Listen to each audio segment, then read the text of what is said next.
Hello friends, स्वागत है आपका हमारे YouTube channel Indian BRD classes में। उम्मीद करता हूं कि आप सभी लोग अच्छे होंगे। मेरा नाम है शशिकांत और आज हम कवर करेंगे प्रकाश यूनिट का तीसरा लेसन जिसका नाम है लेंस। यदि आप चैनल पर फर्स्ट बार विजिट कर रहे हो तो प्लीज़ चैनल को सब्सक्राइब करिएगा और साथ ही बेल आइकन को प्रेस करके ऑल नोटिफिकेशन पर क्लिक करिएगा ताकि हमारे नए वीडियो के अपडेट्स आप तक पहुँचते रहें।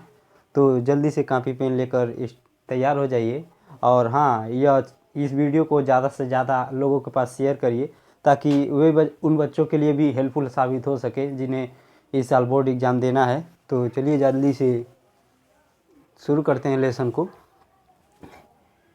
यदि आप फर्स्ट बार भी मेरे वीडियो को देख रहे होंगे तो मैंने प्रकाश के 4 वीडियो बना चुके हैं। आप जाकर देख लीजिएगा, प्लेलिस्ट में वो वीडियो पड़ी हैं, तब जाकर इस लेसन को पढ़िएगा ताकि आपको अच्छे से समझ आ सके। लेंस को पढ़ने से पहले हम बता देते हैं कि इस चैप्टर में क्या क्या पढ़ना है। सबसे पहले हमको पढ़ना है लेंस क्या होता है, लेंस कैसे बनता है, लेंस कितने प्रकार की होती हैं। फिर से पढ़ना है लेंस का जो गुण होता है, लेंस की अभिसारी तथा अपसारी गुण, उनको पढ़ना है कि अभिसारी क्या होता है, अपसारी क्या होता है। फिर से पढ़ना है कि प्रकाशीय केंद्र क्या होता है।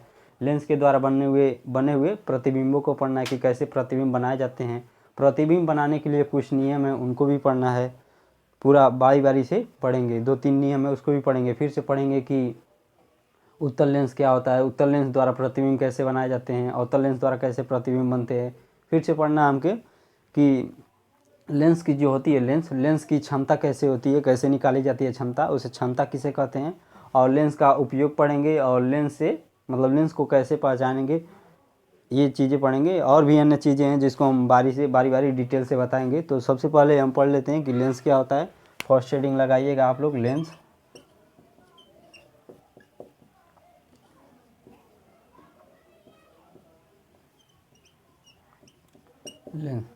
समझिएगा कि लेंस किसे कहते हैं। लेंस 2 गोली वक्र पृष्ठों से मिलकर बना हुआ आता है, जिस प्रकार से दर्पण बना था। दर्पण हम ऐसे बताए थे कि मान लीजिए कोई कांच का गोला है, उसके 70 से 80% भाग को काट कर जब निकाल देते हैं तो जो बचा हुआ भाग होता है, इसी को दर्पण बोलते हैं। सेम ये भी एक गोली पृष्ठ है। तो सेम इसी प्रकार से जो लेंस होता है वो हमारा 2 गोली वक्र पृष्ठों से मिलकर बना हुआ होता है, या फिर एक समतल पृष्ठ, जैसे मान लीजिए एक समतल पृष्ठ से मिलकर बना हुआ होता है। लेंस क्या होता है, लेंस 2 गोली वक्र पृष्ठों तथा या करके एक समतल पृष्ठ और एक वक्र पृष्ठ से मिलकर बना हुआ होता है, जिसे लेंस कहते हैं। लेंस एक पारदर्शी माध्यम होता है और लेंस 2 प्रकार के होते हैं। एक तो होता है उत्तल लेंस और दूसरा होता है अवतल लेंस। लेंस की परिभाषा हम यहाँ से लिख देते हैं, लिख लीजिएगा। और यदि आप लिखना नहीं चाहते हैं तो मैंने वीडियो के डिस्क्रिप्शन बॉक्स में अपने टेलीग्राम चैनल का लिंक दे दिया है, आप जाकर वहाँ से मेरे टेलीग्राम चैनल को ज्वाइन कर लीजिएगा और वहाँ से वीडियो को डाउनलोड कर सकते हैं या फिर यहाँ से नोट कर लीजिएगा। लेंस एक ऐसा समान पारदर्शी माध्यम होता है जो 2 गोली पृष्ठों अथवा एक समतल पृष्ठ तथा एक गोली पृष्ठ से मिलकर बना हुआ होता है। समझिएगा, देखिए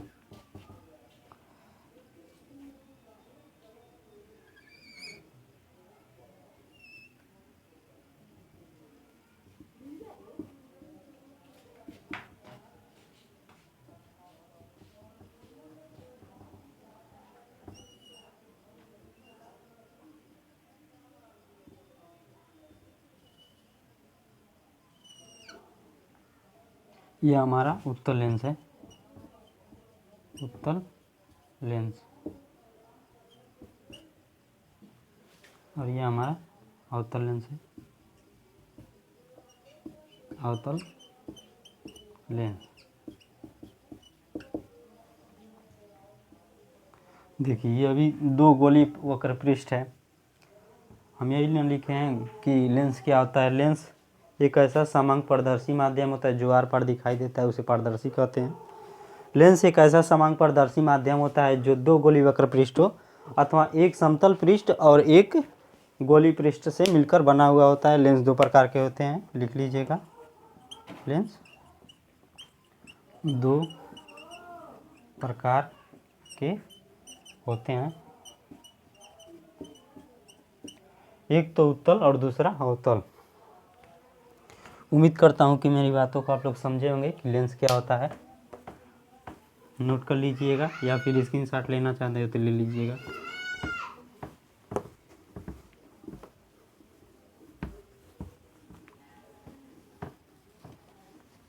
स्पीड थोड़ा ज़्यादा रहेगी।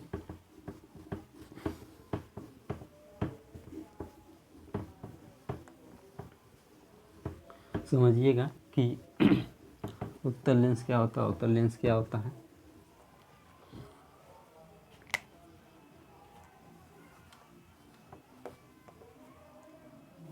उत्तल लेंस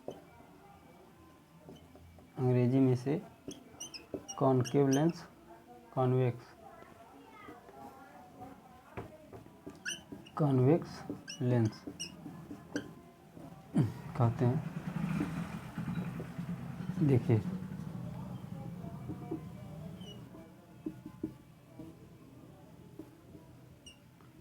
ये हमारा अवतल लेंस, उत्तल लेंस है। उत्तल लेंस, इसकी परिभाषा हम कैसे देंगे। देखिए यह एक ऐसा लेंस है जिसका बीच में मोटा और किनारों पर पतला है। तो उत्तल लेंस की परिभाषा क्या होगी कि ऐसा लेंस जिसका बीच वाला भाग मोटा हो और किनारे पर पतला हो उसे उत्तल लेंस कहेंगे। और सेम अवतल लेंस के लिए क्या परिभाषा बनेगी। अवतल लेंस, यह इसका प्रकाशीय केंद्र होता है।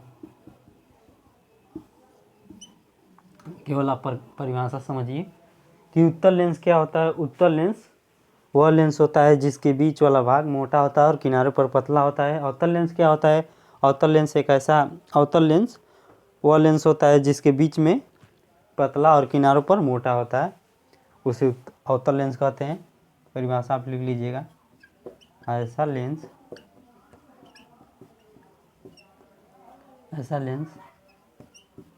जिसका बीच का भाग मोटा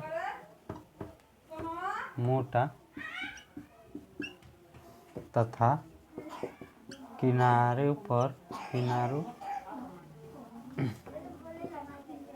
किनारों पर पतला होता है, उसे उत्तल लेंस कहते हैं। और अवतल लेंस किसे कहते हैं। ऐसा लेंस अवतल लेंस, इसे अंग्रेजी में कॉनकेव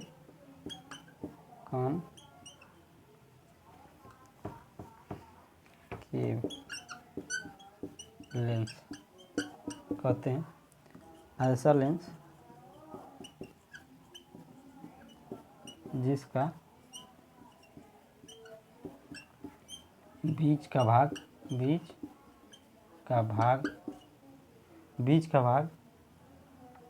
पतला तथा किनारों पर मोटा होता है,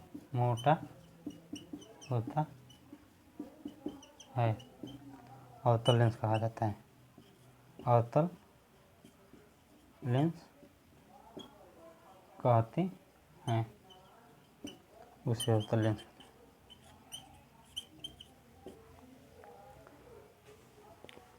तो अवतल लेंस की परिभाषा क्या बनेगी।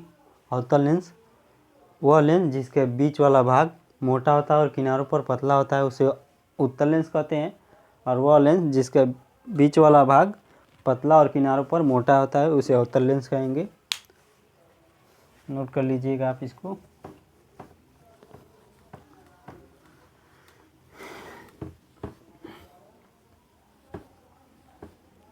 अब हेडिंग लगाइएगा, अभिसारी तथा अपसारी प्रकृति। लेंस की अभिसारी तथा अभिसारी प्रकृति।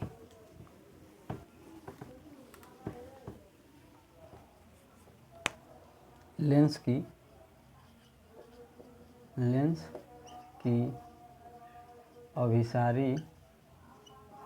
अभिसारी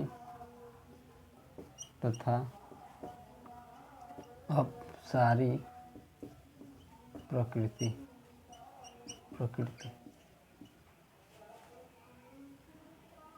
कन्वर्जिंग एंड डाइवर्जिंग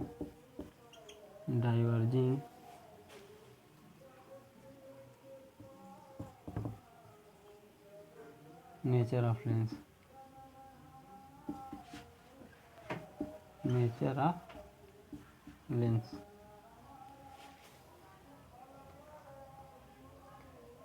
काफ़ी इम्पोर्टेंट है, परीक्षा में पूछा जाता है, इसको आप लोग ध्यान से समझिएगा।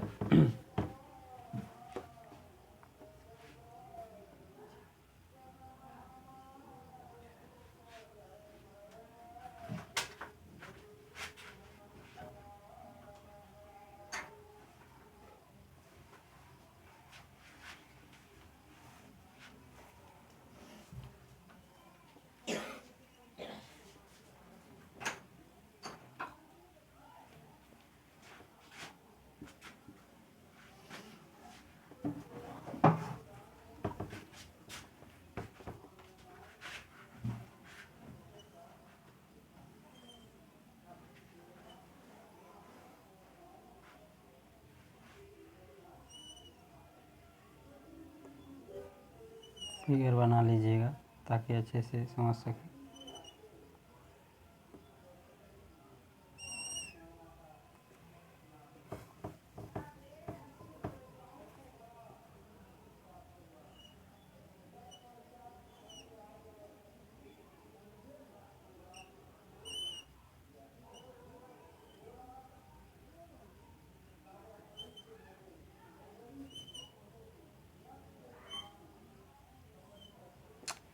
ज़्यादा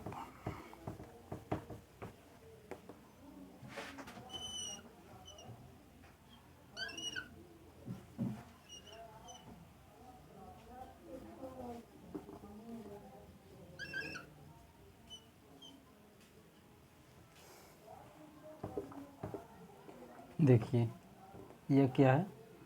अवतल लेंस है, उत्तल लेंस है, उत्तल लेंस। केवल आप फिगर को बनाइए, अभी हम समझाएंगे इसको।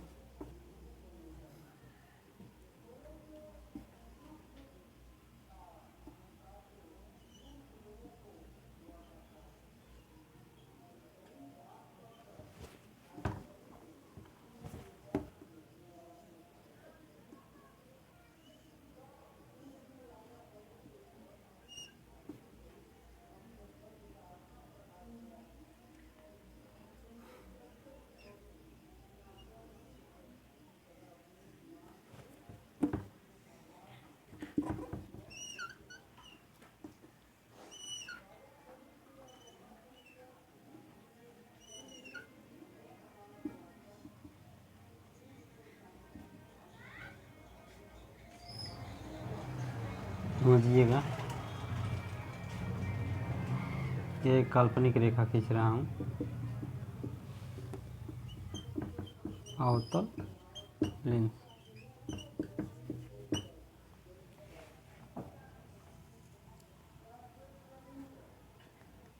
यह हमारा लेंस का मुख्य अक्ष है, मुख्य अक्ष। बीच वाला भाग जो है प्रकाशीय केंद्र है, लेंस मान लीजिए L1 L2 लेंस।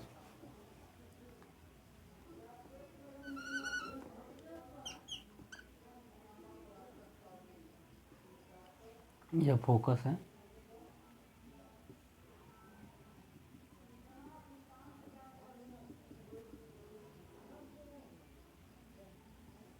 देखिए यहाँ से प्रकाश किरण जा रही है।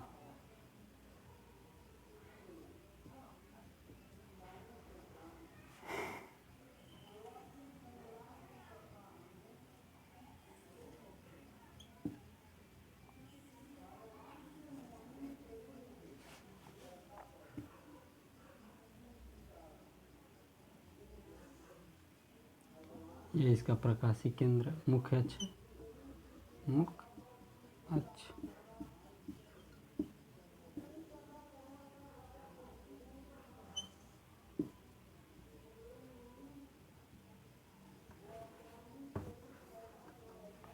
मुख्य अक्ष।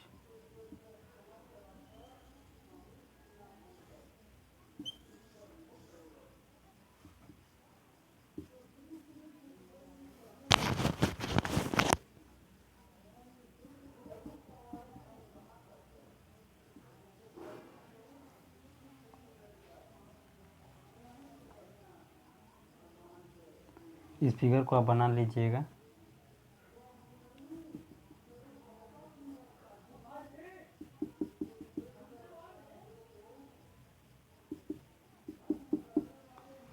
फिगर स्पष्ट नहीं हो पा रहा है उतना, लेकिन फिर भी बना लीजिएगा, केवल आप लोग समझा दे रहे हैं हम आपको। देखिए यहाँ से मान लीजिए प्रकाश किरण जा रही है, यह एक अवतल लेंस है।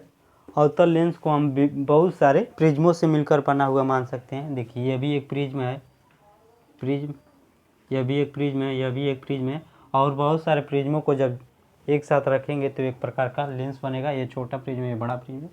ऐसे से बहुत सारे प्रिज्मों को मिलाकर एक लेंस का बनाया गया है। देखिए जब प्रकाश किरण को मुख्य अक्ष के समांतर भेजते हैं तो उत्तल लेंस क्या करता है कि प्रकाश किरणों को एक बिंदु पर मोड़ देता है, और जब इन्हीं प्रकाश किरणों को अवतल लेंस के थ्रू भेजते हैं तो प्रकाश किरण क्या करता है, वह मुख्य अक्ष से दूर फैला देता है, और जैसा प्रतीत होता है कि किसी बिंदु से आती हुई प्रतीत होती है। देखिए प्रकाश किरण को यहाँ से भेजे हैं तो क्या किया है प्रिज्म, न कि किसी बिंदु पर जाकर मोड़ा है, इसको मुख्य अक्ष से दूर फैला दिया, और ऐसा प्रतीत होता है कि प्रकाश किरणें यहाँ से आ रही हैं, यहाँ से।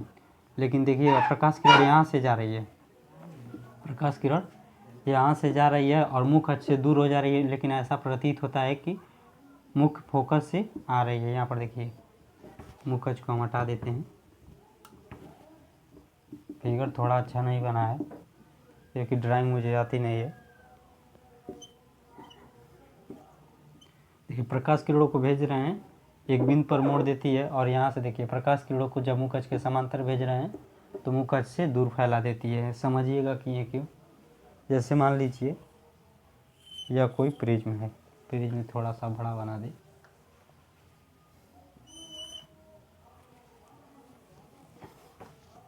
यहाँ पर मान लीजिए,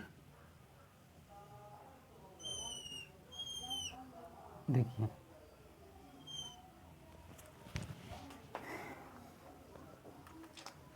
थोड़ा सा फिगर बाबू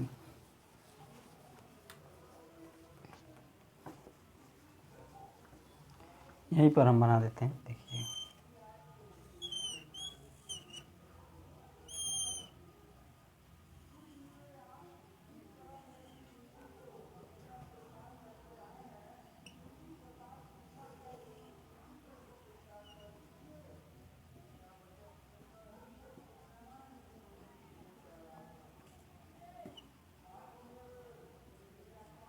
ये लंब है और ये भी लंब है, ये प्रिज्म है। देखिए जब प्रकाश किरणों को किसी प्रिज्म पर भेजते हैं तो प्रकाश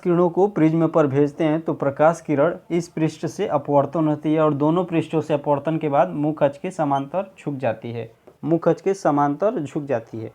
देखिए इसको हम कैसे समझेंगे, जैसे मान लीजिए यह प्रिज्म का एक पृष्ठ है, यह दूसरा पृष्ठ है।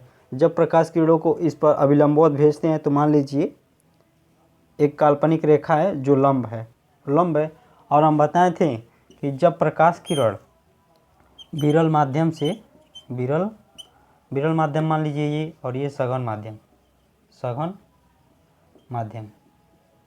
जब प्रकाश किरण विरल माध्यम से जाती है, विरल माध्यम से सघन माध्यम में जाती है तो अविलंब की ओर झुक जाती है। और जब देखिए प्रकाश किरण को आप यहाँ से भेजेंगे तो सघन माध्यम से जब प्रकाश किरण विरल माध्यम में जाती है तो अविलंब से दूर हट जाती है।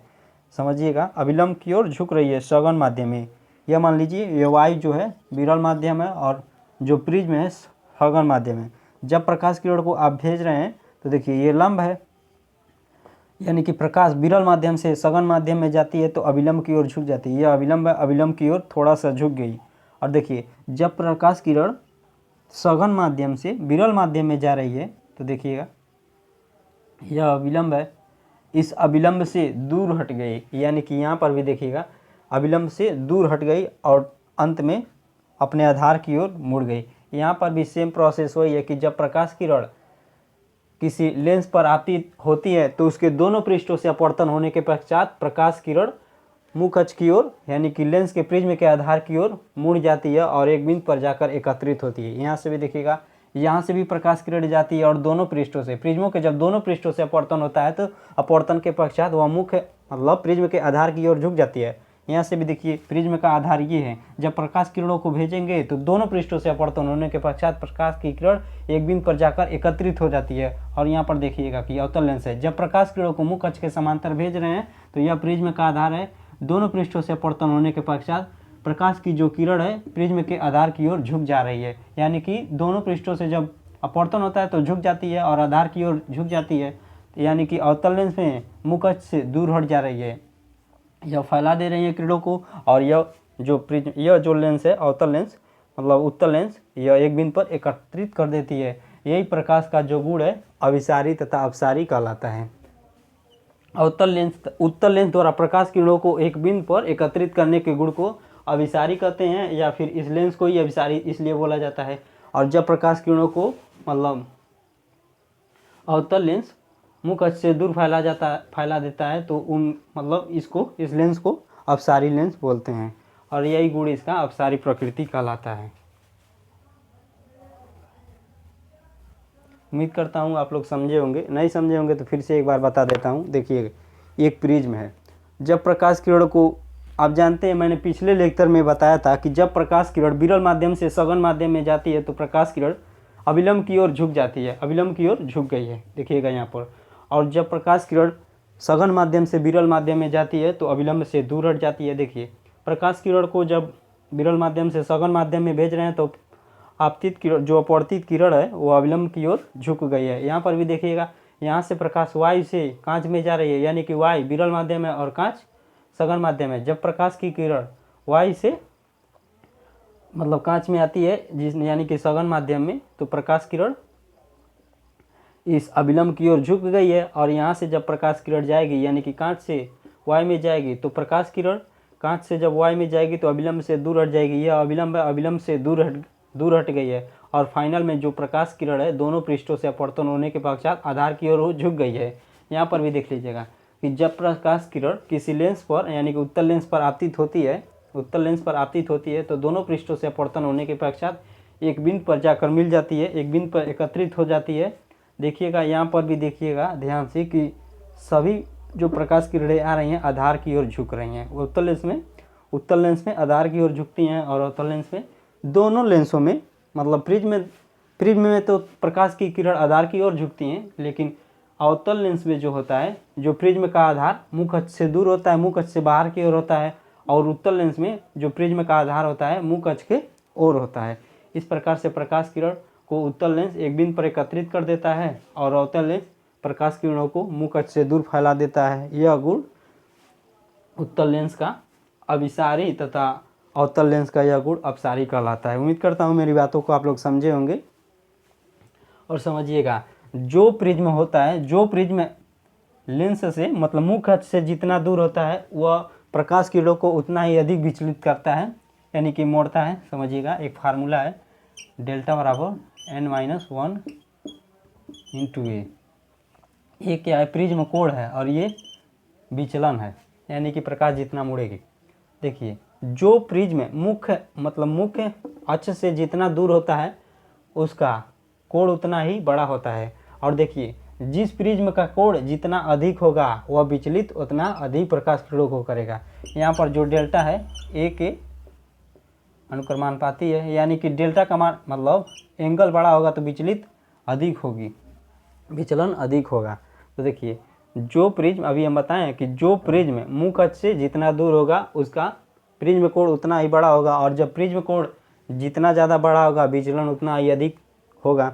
इस प्रकार से जो ऊपर वाला लेंस होता है उसका प्रिज्म कोण सबसे बड़ा होता है और वह विचलन ज़्यादा करता है उस। और यहाँ पर भी देखिए, यह प्रिज्म सबसे दूर है मुख्य अक्ष से, यानी कि इसका भी प्रिज्म जो कोण होगा वह अधिक होगा, विचलन सबसे अधिक करता है, प्रकाश किरणों को एक बिंदु पर मोड़ देता है। सेम यहाँ बात भी वही होता है। उम्मीद करता हूँ मेरी बातों को आप लोग समझे होंगे। नोट कर लीजिएगा, इसको फिगर बना लीजिए। ड्राइंग मुझे आती नहीं इसलिए ज़्यादा अच्छा फिगर हम नहीं बना पाए।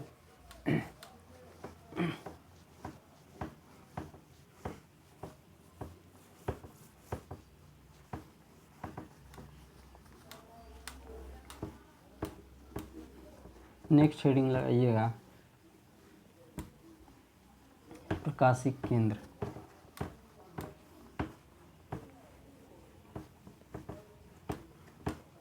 प्रकाशिक केंद्र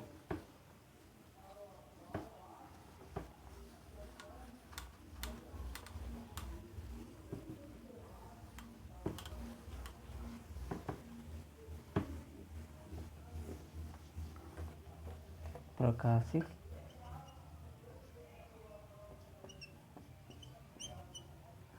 केंद्र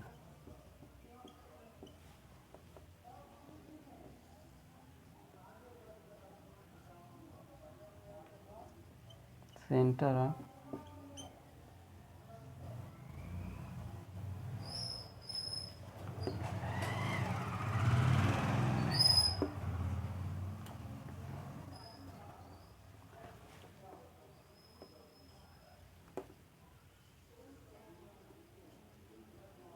जैसे मान लीजिए यह कोई लेंस है, अवतल लेंस है,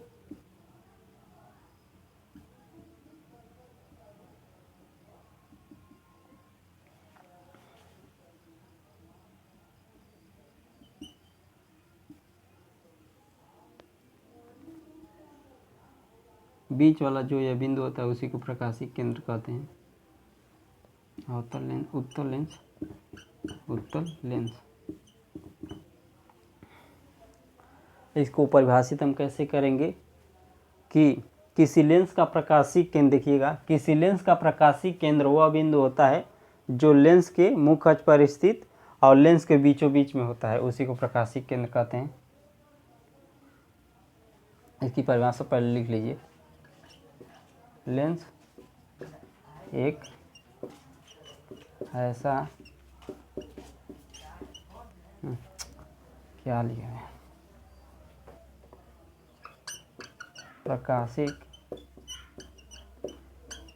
केंद्र। प्रकाशिक केंद्र यहीं से देख कर लिख रहे हैं हम, देखिएगा, प्रकाशिक केंद्र लेंस के प्रकाशिक केंद्र लेंस के मुख्य अक्ष पर स्थित वह बिंदु होता है जो लेंस के बीचों बीच में होता है, और यह जो प्रकाशिक केंद्र होता है लेंस की मोटाई को उनके वक्रता त्रिज्या के अनुपात में बांटता है, और इससे जो प्रकाश किरणें चलती हैं वह बिना विचलित हुए सीधे निकल जाती हैं।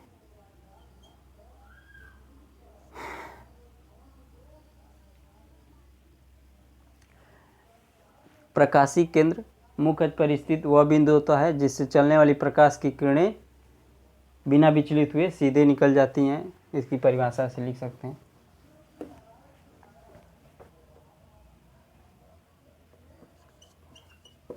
प्रकाशिक केंद्र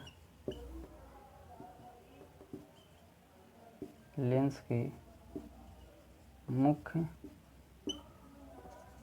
अक्ष पर स्थित वह बिंदु होता है जिससे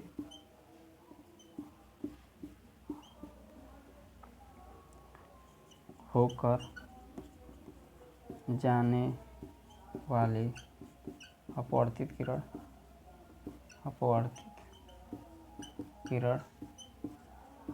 किरण सीधे निकल जाती है, सीधे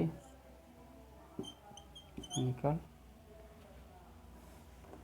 बिना विचलित हुए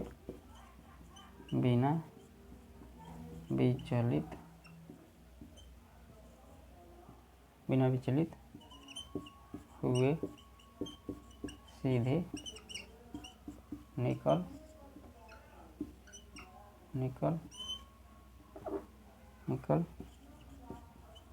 जाते हैं। देखिएगा, किसी लेंस का प्रकाशीय केंद्र वह बिंदु होता है जिससे होकर जाने वाली प्रकाश किरणें बिना विचलित हुए सीधे निकल जाती हैं, और जो आपतित होती हैं प्रकाश की किरणें लेंस के जिस बिंदु को काटती हैं उसी को प्रकाशीय केंद्र कहते हैं।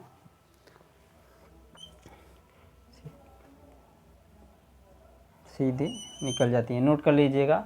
और फिर से एक बार बता रहा हूँ कि यदि आप इसको लिखना नहीं चाहते हैं तो मैंने वीडियो के डिस्क्रिप्शन बॉक्स में अपने टेलीग्राम चैनल का लिंक दिया हूँ, आप जाकर वहाँ से मेरे टेलीग्राम चैनल को टेलीग्राम चैनल को ज्वाइन कर लीजिएगा और वहाँ से PDF को डाउनलोड कर सकते हैं।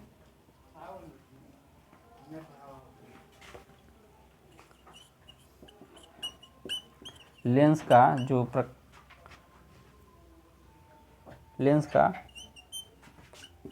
प्रकाशिक बिंदु उनकी वक्रता त्रिज्या को नहीं, उनकी मोटाई को उनकी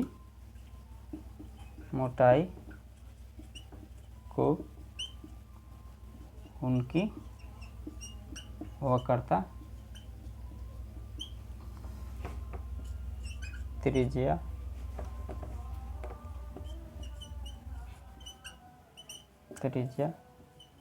के अनुपात में बांटता है।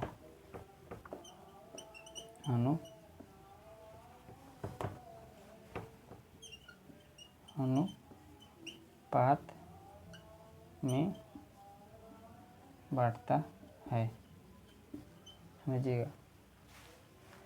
मान लीजिए यह लेंस है तो इसकी मोटाई इस बिंदु से लेकर इस बिंदु तक, मान लीजिए ये वक्रता केंद्र है, इसको O मान लीजिए और इसको C1 कर लीजिए, C1 और यह C2। यह लेंस है, मान लीजिए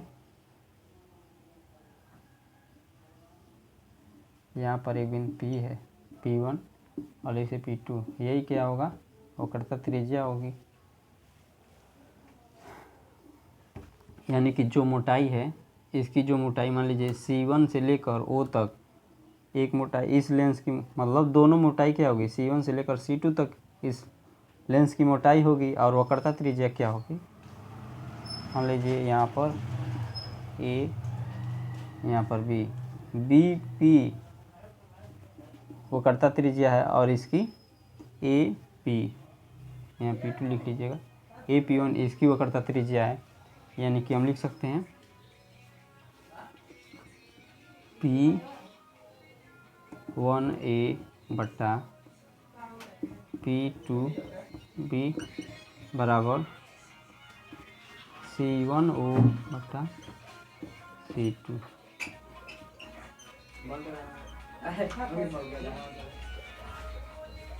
इसको समझिएगा। देखिए, लेंस का प्रकाशीय केंद्र मुख्य अक्ष पर स्थित वह बिंदु होता है जिससे चलने वाली प्रकाश की किरणें, यदि इस पर प्रकाश किरणों को भेज रहे हैं तो इससे जाने वाली प्रकाश की किरणें जो होती हैं प्रकाशीय केंद्र से उसे बिना विचलित हुए चली जाती हैं, सीधे निकल जाती हैं। लेकिन वास्तव में ऐसा होता नहीं है। प्रकाश किरणें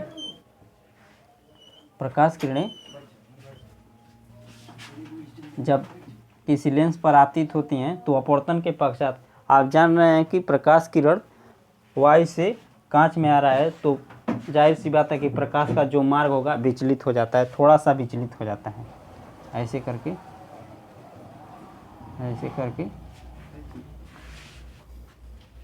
और जो फाइनल निर्गत किरण होती है आपतित किरण के पुनः समांतर हो जाती है। लेकिन हम पतले लेंस के विषय में पढ़ रहे हैं, इस प्रकार से यह जो विचलन होता है काफ़ी नगण्य मतलब थोड़ा सा होता है, इसलिए इसको नगण्य मान लेते हैं और कह देते हैं कि प्रकाश वक्रता केंद्र से होकर जाती है तो सीधे अपने मार्ग में चली जाती है, विस्थापित नहीं होती है। उसके विस्थापित होता है लेकिन उसको नगण्य मान लिया जाता है। देखिए यह जो मोटाई होगा इसकी वक्रता त्रिज्या के अनुपात में बढ़ता है। देखिए C क्या है, C1 0 और C2 0 मोटाई है, दोनों टोटल मिलाकर मोटाई है। और देखिए P1 जो है P1A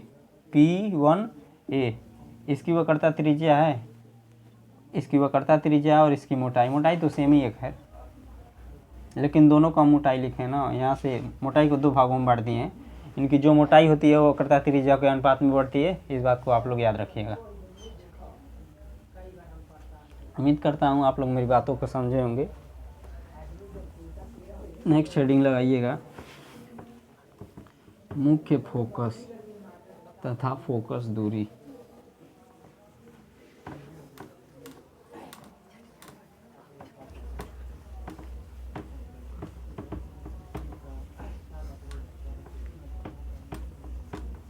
मुख्य फोकस तथा फोकस दूरी।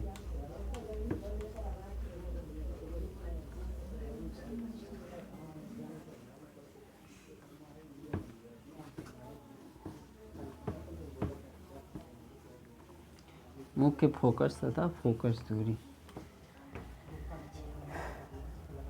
फोकस तथा फोकस दूरी, फोकस दूरी समझिएगा इसको।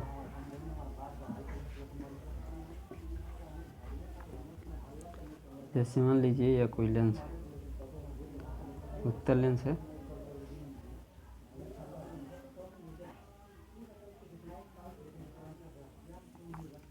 वक्रता केंद्र है, मतलब मुख्य अक्ष है, यह उसका वक्रता केंद्र है।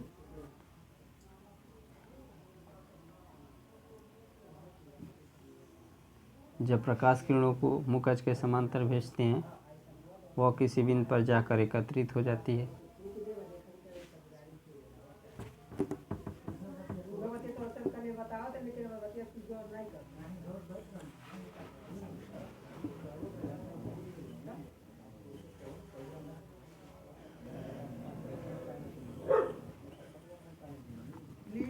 यह एक बिंदु मान लीजिए फोकस है,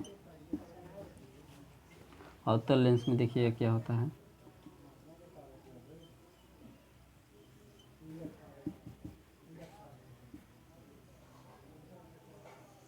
यह इसका मुख्य अक्ष है।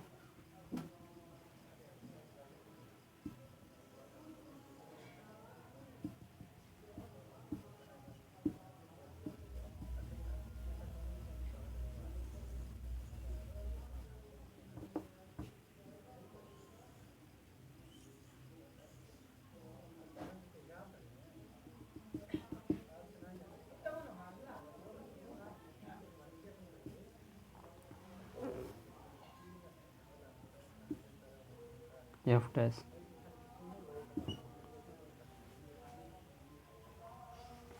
माफ़ करिएगा, यह फिगर उल्टा बन गया।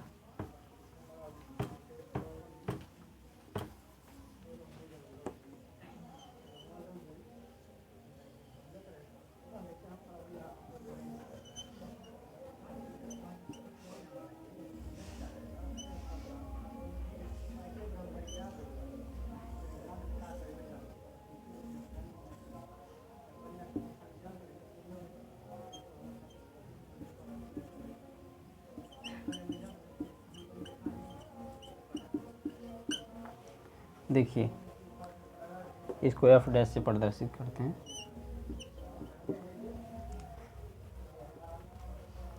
मुख्य अक्ष पर स्थित एक बिंदु है, मान लीजिएगा मुख्य अक्ष पर स्थित कोई बिंदु एफ है, और जब प्रकाश किरणों को यहाँ से हम भेजेंगे, यानी कि मुख्य फोकस से हम भेज रहे हैं, तो प्रकाश किरण लेंस पर जब आपतित होगी तो अपवर्तन के पक्षात या मुख्य अक्ष के समांतर हो जाती है उत्तल लेंस में।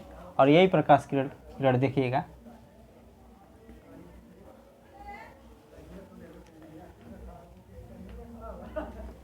यह भी फिगर उल्टा बन गया। असल में इस फिगर को आगे बनाना था, मैंने पहले ही बना दिया।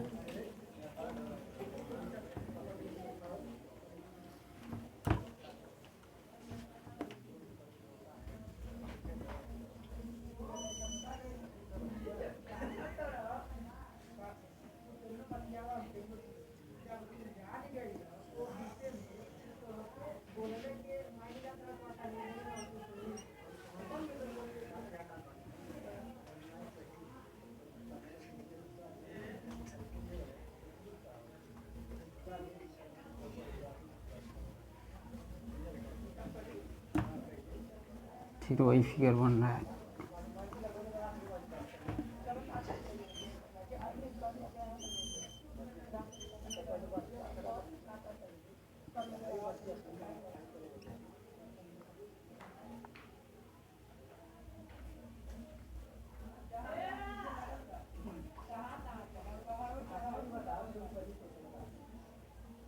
बंद कर देना राज।